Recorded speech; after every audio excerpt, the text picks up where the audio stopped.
Hello and welcome to Taylor Talks Comics. Today we're going to go over Chris Samnee's Black Widow Artist Edition from IDW. Stay tuned.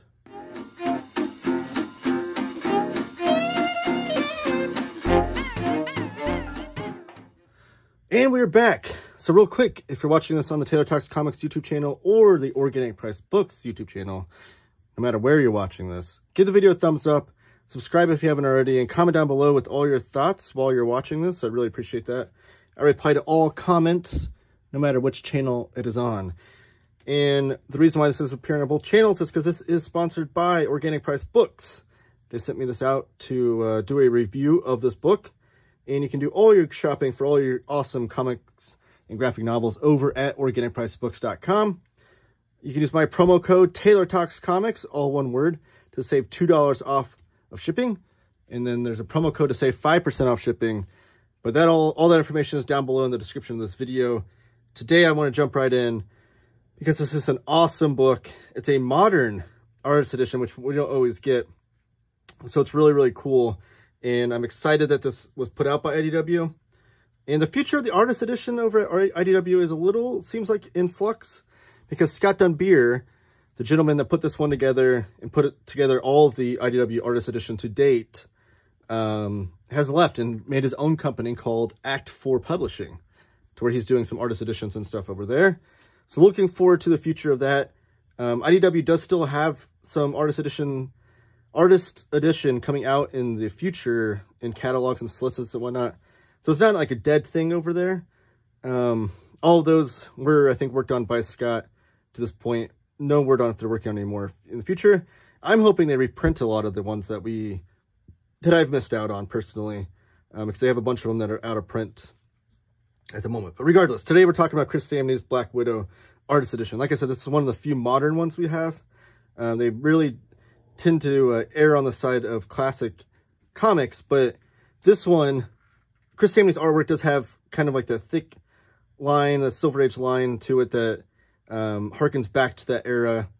So it fits right in line with the comics that I love. But yeah, let's go and dive in real quickly. If you're not familiar with the Artist Edition, I've covered a lot of these on my channel. I have a playlist on my channel of all the videos I've done for this format, but these are massive. These are done in the same size paper that the artists work on. I believe this one's 11 by 17 paper that Chris Samnee worked on. That's traditionally what most comic artists use today, especially with the big two companies. And just give you a size comparison here. I'll turn this sideways to get it all on the camera. But this is your typical Marvel Omnibus. This is ROM Volume 2. I'll be doing an overview of this too. So stay tuned for that. Subscribe so you don't miss out on that overview. But you can see that it's much bigger than, wider than, and taller than. It's a massive, massive book. They all are. But the reason for that, like I said, it's done true to size. So some artist editions do come in different sizes if the artist works on different paper. But most, like I said, most modern artists, especially after, I'd say like 1970s on, worked on 11 by 17. Some artists work on different sizes and whatnot. But the reason for the book being printed that is it's done as if you had all the pages from Chris Samnee's Black Widow that he did with Mark Waid and bound them together and put them into a book. That's what we're looking at.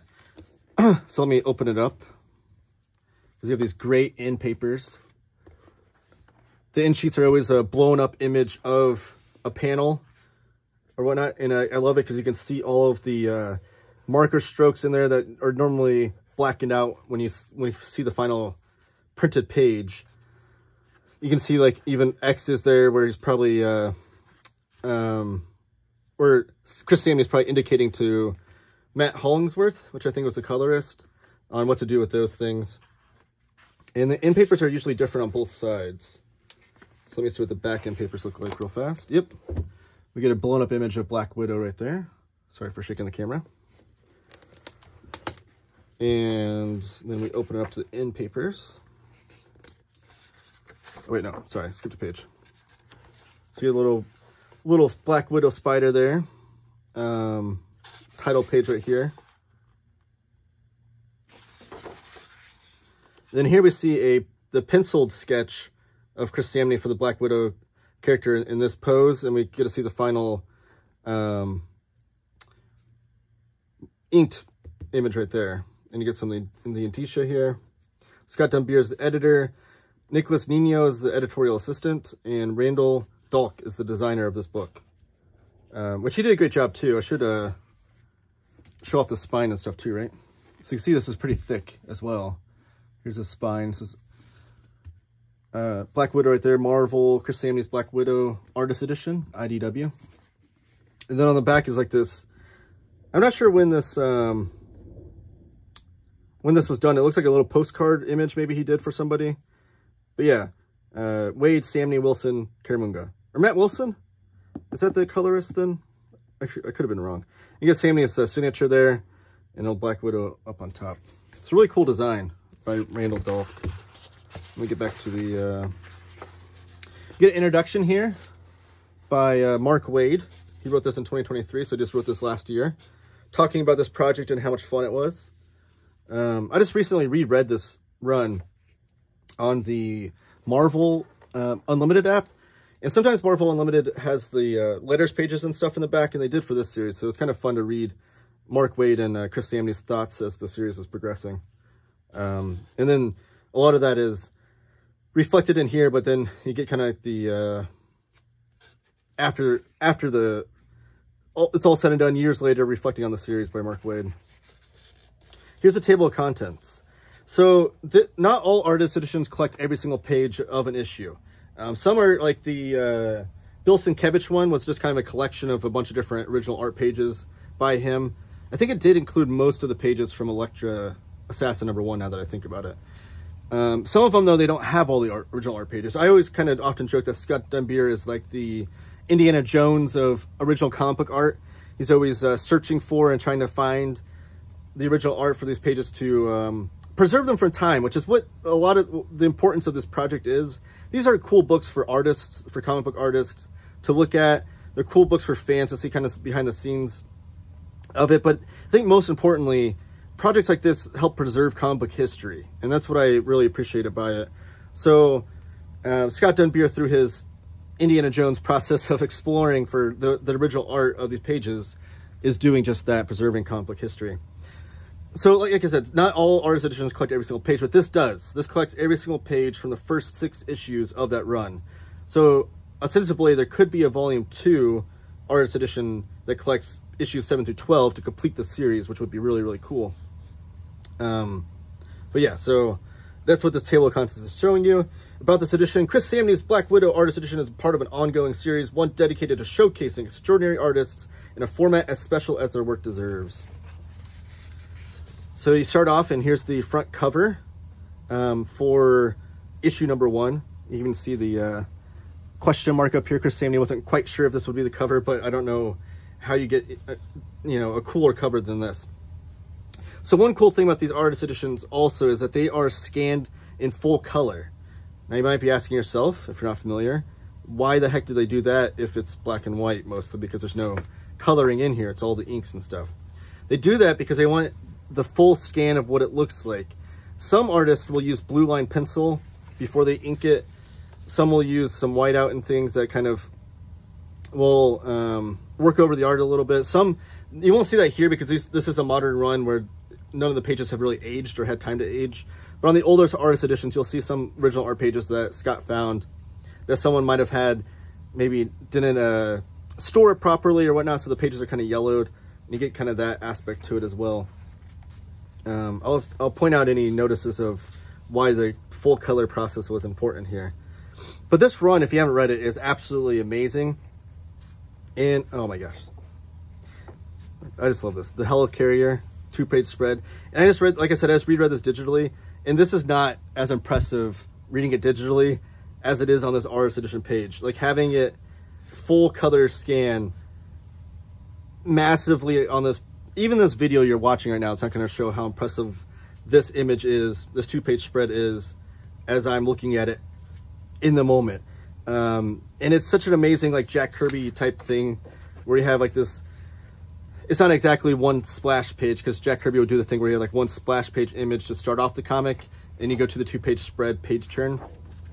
But it is kind of in that same kind of theory or idea. You see Black Widow's jumping out of this window, And then you see her right here, this little image of her jumping out of the helicarrier. In the helicarrier with an explosion right there.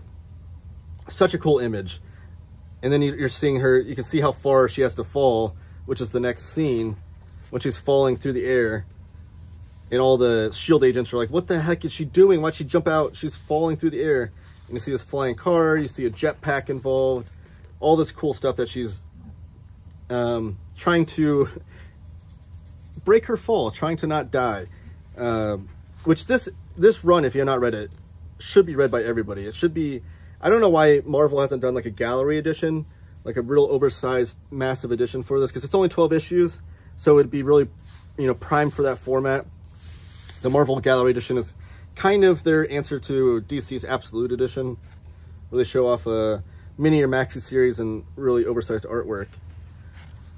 But it is just like a balls-to-the-wall, high-octane, action-packed series by Mark Waid and Chris Samnee. And Mark Waid, who is an incredible comic book writer, he's one of my favorite superhero writers ever, knows how to play to his artist. And he just takes a step back, and throughout this series, and especially in these action scenes, to let Chris Samnee just do his thing. And that's what's impressive about watching this, or looking at these scenes from Chris Samnee, because this is a big car chase, which any artist will tell you, drawing cars, period, in a comic book is hard. But doing a car chase scene is even harder, and I always appreciate a good car chase scene in comics. It's one of my favorite scenes in like one of the early TMNT Teenage Mutant Ninja Turtles comics. I think it's issue 3 or 4, or maybe issue 2. It's one of those early issues where there's a big car chase scene throughout the city. And ever since I read that, I've really appreciated the car chase. And you see that here, with all these SHIELD agents trying to catch Black Widow on her motorcycle. Motorcycles are another cool thing I love to see in comics too. You know, harking even back to like Akira, with all the motorcycle scenes there. Even Fist of the North Star, that's a lot of great motorcycle scenes. And then finally, Black Widow crashes. And then this, you have a, what is this, like a 16-panel grid here that Chris Samnee is working with. It reminds me of like the classic Jack Kirby 9-panel grids he would do sometimes for fight scenes. And you just get all this action choreography here by Chris Samnee, done amazingly. And like I said, Chris Samnee's style has like a really thick ink line that really harkens back to the days of like the Silver Age comics. Here's the in splash page scene for that first issue. And then we move on to issue 2. We get a chapter break here. And then the first cover of issue 2, you get all this voided out black inking here. Great use of that. But yeah, it reminds me of maybe like a Mike Allred is another great modern artist that I feel like has the thick black ink line with the very clean line that kind of harkens back to the Silver Age. So even though this is a modern run, and most of the artist editions we see are like silver, golden age, or sorry, silver or bronze age comics, this harkens right back to it. I will say that this does not include any of the lettering on it, any of the speech bubbles or talking word balloons. I forget what the proper term is that comic book people, I know they're stingy about which word to use, but the lettering, you don't see any of the lettering on the pages. I assume that's done because the lettering was all done digitally. So these are just the original art pages. You don't see that on here. I do kind of wish, because some of these old artist editions have the lettering on top of it, and that's because they did it right on the artboard. But I kind of wish they digitally put the lettering in here. I know it would have taken a little bit away from the artwork, because it would cover up some of the art here. But well, hold on a second. See that word balloon there? Have a look-see. You can kind of see it on there. Is that showing up on camera at all? I guess there's like a shadow there. Let me see if I can. Yeah, you can kind of see a little bit of word balloon there. I wonder if Chris Samnee wrote that in there as like an idea or something. I wish they would have gone back in post and digitally put the lettering on there so you can still read this book as a reading experience. And I know the point of the artist edition is to show off the art. Here's another great cover by Chris Samnee. This is like attention to the design, like graphic design is amazing. But so I know the point is to like really show off the art and whatnot, but I do like having these artist editions and be able to read them as a reading experience. And the fact that you have all 6 full issues worth of art pages would have been kind of cool to read it in this facet, but, you know, those are small gripes. Otherwise, this is an amazing book. Chris Samnee, like, really, I mean, I feel like this, he had previously done the Daredevil series with Mark Waid, and this was kind of like the next thing they worked on together. And the next thing both of them worked on in comics was after this. I think this was like the follow-up to it. But that was kind of the, between the Daredevil run and this was kind of like this, those are the series that put Chris Samnee on the map. And he's since gone like to the, to Image Comics and Skybound and done Firepower with Robert Kirkman. It was like the next, or the most recent series he's worked on. And I believe now he's doing he's back with Mark Waid. And I think he's doing a Batman and Robin Year 1 story that comes out next year, which I'm so excited about. Because like I said, Mark Waid's one of my favorite comic book writers for superheroes. But Chris Samnee, his artwork, I think is perfect for that Year 1 titling. Obviously, the rich history of Year 1 in DC Comics starts with David Mazzucchelli and Batman Year 1. And I can kind of see David Mazzucchelli being an inspiration for Chris Samnee also. I've never seen an interview with Chris Samnee or anything, so I'd like to know who his inspirations are and stuff. And I'd like to know if Mazzucchelli's on there, because I can kind of see that in here as well. Here's another great cover for issue number 5. But yeah, I think he'll be perfect for the Batman and Robin Year 1. So I'm excited for that as well. And maybe one day we'll see an artist edition for that. It's just like being able to pick up all the different line work and stuff in here. And it's great seeing this in black and white too, because I guess it's Matt Wilson, I think, is the colorist on this. But his coloring was great on the series, but seeing it in black and white, you can really get an appreciation for all the line work by Chris Samnee that might get flooded out here and there by the colors. Again, so many cars, and cars are not easy to draw. Everyone, please, if you're not an artist, go try to redraw this scene and tell me how it goes for you. They're not easy, but Chris Samnee nails it. Like, these cars look so great on these scenes. And it, again, has choreography. Fight choreography is something I talk about a lot in comics. I think there's none better than like Jack Kirby. There's some other ones that are pretty great. Maybe that's a video I should do, like the best fight choreographers in comics. But Chris Samnee would definitely be up there. That was probably my favorite thing about Firepower, to be honest, was, well, Chris Samnee's art in general, but the fight choreography he did. Another great cover with great design. Having all this negative space here. I'm assuming the trade dress is probably up here like normal, but using the silhouette of Black Widow to show off scenery of other characters and whatnot. This would be a great movie poster. Movie posters are a thing that's lost to art. They don't make movie posters like they used to. But if Marvel commissioned Chris Samnee to do MCU movie posters, get out of town, they'd be amazing. But that's another topic for another day. So now we're seeing Tony Stark enter the picture. Obviously, Tony Stark has a rich history with the Black Widow character, dating back to her first appearance. And then here's all the extras. So we're getting cover layouts, used and unused, for the next 5 pages. We have issue 1 layouts. Be able to see the thumbnails of Chris Samnee is pretty amazing. And I like that they did this 4 to a page too. You're not using a bunch of extra paper, which obviously cuts down on the cost of the book itself. But also, that's big enough to see a thumbnail. Like, you don't need to see the thumbnails any bigger than that. And it looks like that's the way Chris Samnee does his thumbnails. It looks, because this looks like it's on 1 page.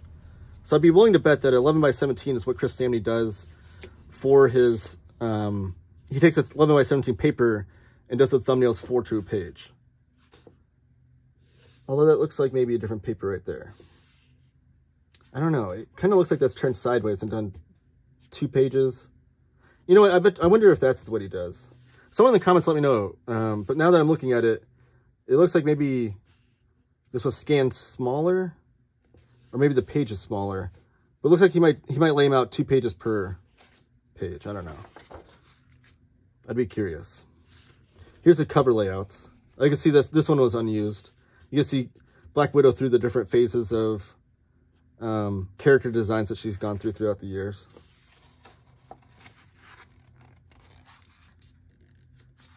You can see even when he does his layouts, Chris Samnee uses the thick pencil line on the outside of his figures, and then colors them in where he's going to black it out. There's another cover design that was never used. That's amazing, though. I love the... She's in a sewer, but it's like, it looks like almost a maze. Oh, there's the two-plate spread at the helicarrier.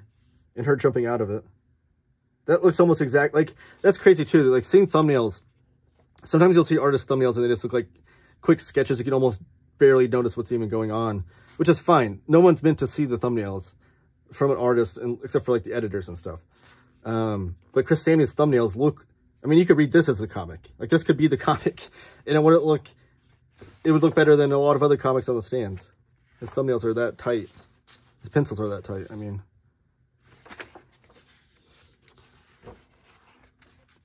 So you get layout. Is this the entire... I wonder if this is all his layouts. But you do get little notations, too, of what he's thinking about. Probably notes to Mark Waid, or to the colorist, or to the editor, who's looking at these before he goes to pencil out the whole thing. I don't know if these are layouts for every single page, because that's pretty incredible if they are. I don't think I've seen an artist edition this complete. And again, that's probably because it's more modern. Back in the day, in the Silver and Bronze Age, preserving comic book art wasn't really a practice as much as it is today.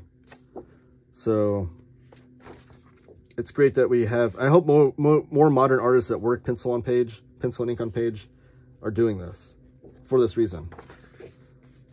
It is something that's lost when artists work a lot of digital. You don't get some of this cool stuff